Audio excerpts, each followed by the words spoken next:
In this guide, I'm going to be showing you how to download Lies of P Complete Edition on Nintendo Switch 2. This is Miguel from Just Pause, and before we get into this guide, make sure to like the video and subscribe to the channel with all notifications on for more content like this. It really does help out the channel and we'd greatly appreciate it. If you have any questions, just ask them down in the comment section below. I'm going to be doing my best to reply to every single comment down there. From the home menu, go ahead and open the Nintendo eShop and then select your Nintendo account.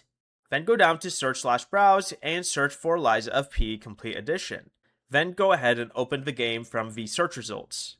Go to the continue option right here and go ahead and complete the payment if you haven't bought the game yet.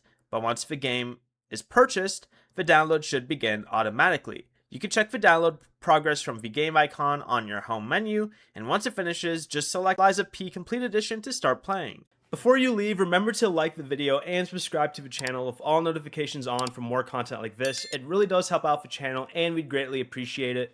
And if you did have any questions, just ask them down in the comment section below. I'm going to be doing my best to reply to every single comment down there. Peace.